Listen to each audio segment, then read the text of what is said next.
गणपति विसर्जन पर ये 6 गलती मत कर देना, होगा नुकसान। दोस्तों, गणपति बप्पा हमारे जीवन में सिर्फ खुशियां ही नहीं लाते, बल्कि हमें जीने की एक अनोखी सीख भी देते हैं। जब हम पूरे श्रद्धा और प्रेम से उन्हें अपने घर बुलाते हैं, तो वातावरण में ऐसी सकारात्मकता भर जाती है जो शब्दों में बयां नहीं की जा सकती। लेकिन जरा सोचिए, अगर विसर्जन के समय हमसे कोई गलती हो जाए, तो क्या होगा? क्या आप जानते हैं कि विसर्जन के दौरान की गई 6 बड़ी गलतियां भगवान गणपति को अप्रसन्न कर सकती हैं और हमारे जीवन में दुख और समस्याएं ला सकती हैं? आज के इस वीडियो में हम आपको विस्तार से बताएंगे वो कौन सी 6 गलतियां हैं, क्यों उन्हें टालना जरूरी है, और अगर आप सच में चाहते हैं कि गणपति बप्पा हर साल आपके घर आएं और खुशियां लाएं, तो इन गलतियों से कैसे बचा जाए।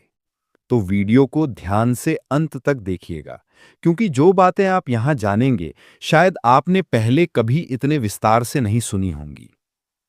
गणपति विसर्जन का महत्व।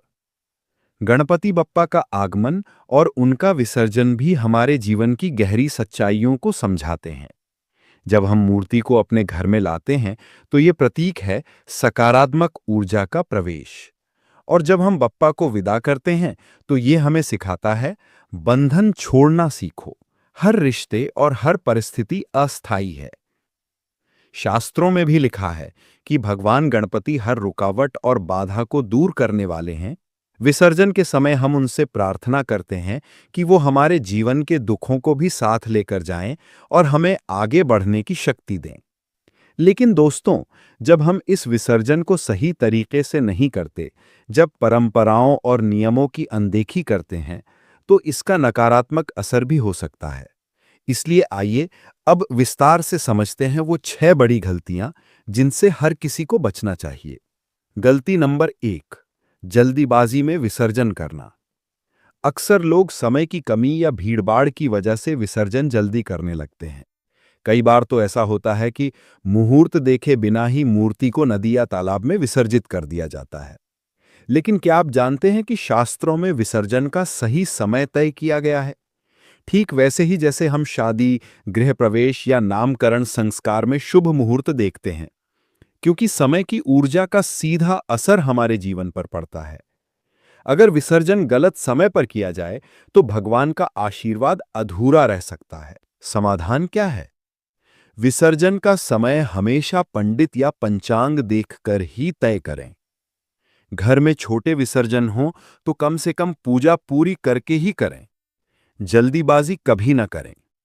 याद रखिए, भगवान को समय देना सबसे बड़ा आशीर्वाद है।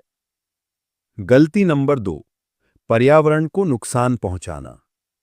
दोस्तों, ये गलती आजकल सबसे ज्यादा हो रही है। प्लास्टर ऑफ पेरिस से बनी मूर्तियां, केमिकल वाले रंग और प्लास्टिक की सजावट, ये सब जब पानी में विसर्जित होता है तो नदियां और झीलें जहरीली हो जाती हैं। शोध बताते हैं कि हर साल गणपति विसर्जन के बाद मुंबई, पुणे और हैदराबाद जैसे शहरों की नदियों से हजारों टन कचरा निकलता है। इसमें मूर्तियों के अवशेष, थर्माकोल, प्लास्टिक और रंग मिले होते हैं। इससे क्या होता है? पानी में रहने वाली मछलियां मर जाती हैं। दूषित पानी इंसानों तक पहुंचकर बीमारियां फैलाता है।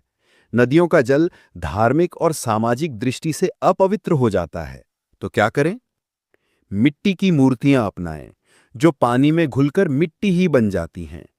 घर में टब या बाल्टी में विसर्जन करें और उस मिट्टी को पौधों में डाल दें। फूल, नारियल या सजावट सामग्री को पानी में ना डालें, इन्हें किसी बगीचे में खाद के रूप में इस्तेमाल करें। याद रखिए, गणपति बप्पा प्रकृति के भी देवता हैं। अगर हम प्रकृति को नुकसान पहुंचाएंगे, तो क्या गणपति बप्पा प्रसन्न होंगे?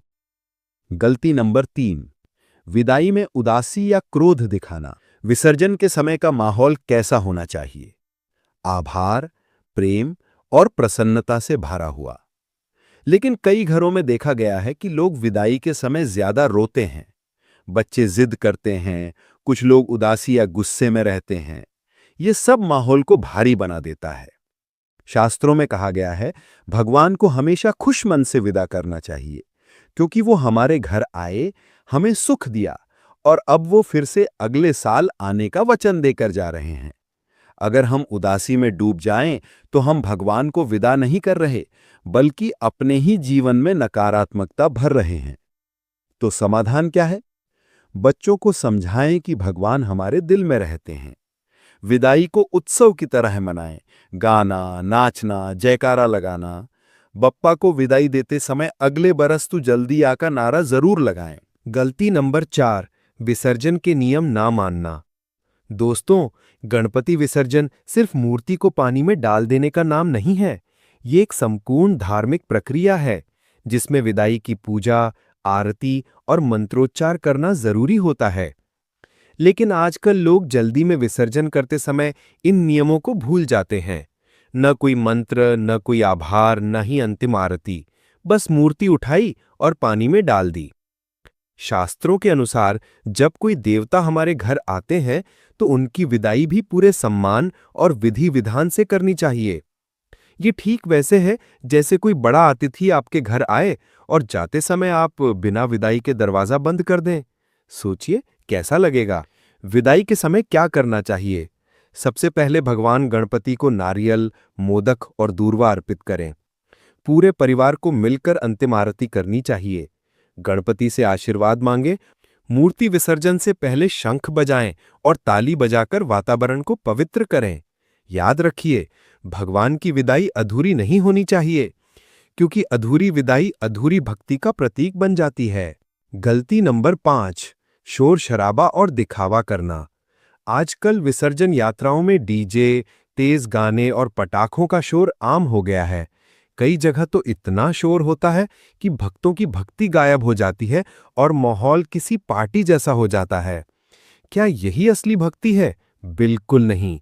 भगवान गणपति संगीत और नृत्य से जरूर प्रसन्न होते हैं, लेकिन भक्ति गीतों से, ढोल ताशे से, भजनों से, ना कि तेज डीजे और शराबी डांस से।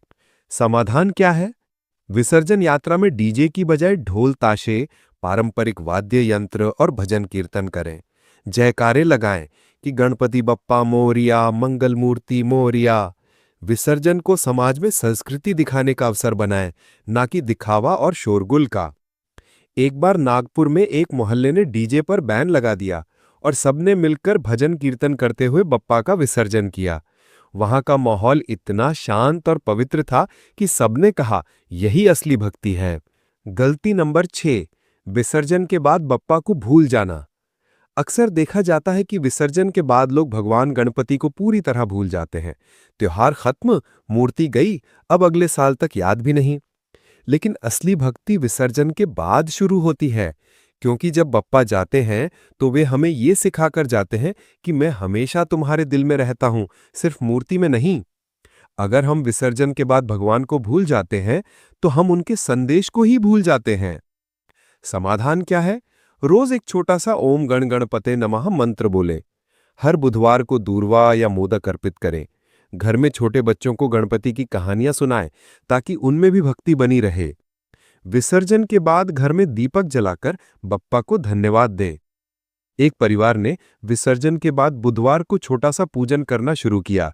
उनका कहना था कि इससे पूरे साल घर में सकारात्मक ऊर्जा बनी रही और समस्याएं भी कम हुई। याद रखिए, बप्पा को दिल से याद करना ही असली भक्ति है, ना कि सिर्फ 10 दिनों की पूजा। दोस्तों, गणपति विसर्जन कोई अंत नहीं, बल्कि एक नई शुरुआत है।